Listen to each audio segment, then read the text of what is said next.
Praise the Lord. மத்தேயு 6ஆம் அதிகாரம் 33ஆம் வசனத்தில் முதலாவது தேவனுடைய ராஜ்யத்தையும் அவருடைய நீதியின் தேடுங்கள், அப்பொழுது இவைகளெல்லாம் உங்களுக்கு கூட கொடுக்கப்படும் என்று கர்த்தராகிய இயேசு கிறிஸ்து மலை பிரசங்கத்திலே அவர் சொல்லுகிறார்.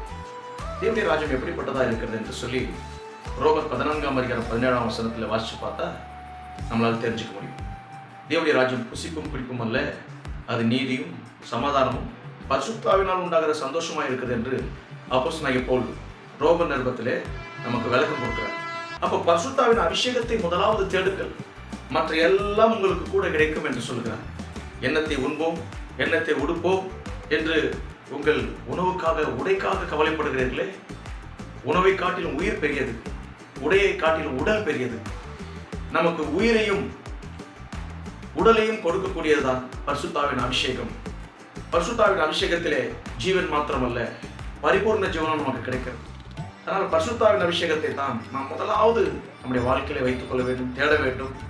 மற்ற எல்லாவற்றையும் தேவன் நமக்கு கூடவே கொடுத்துடுவார். பரிசுத்த ஆவியை குறித்து நான் உங்களுக்கு சொல்லியிருக்கிறேன், பரிசுத்த ஆவியின் பெயர்களை குறித்து சொல்லியிருக்கிறேன். பரிபூர்ண ஜீவன் என்று பரிசுத்த ஆவிக்கு ஒரு பெயர் இருக்கிறது.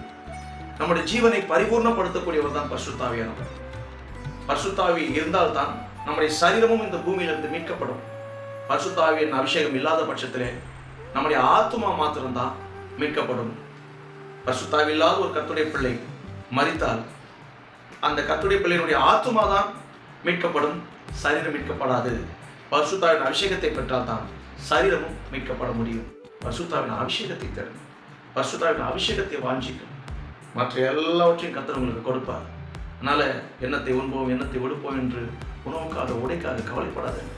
நாளை தினத்துக்காக கவலைப்படாதீர்கள். நாளை தினம் தன்னுடையதற்காக கவலைப்படும்.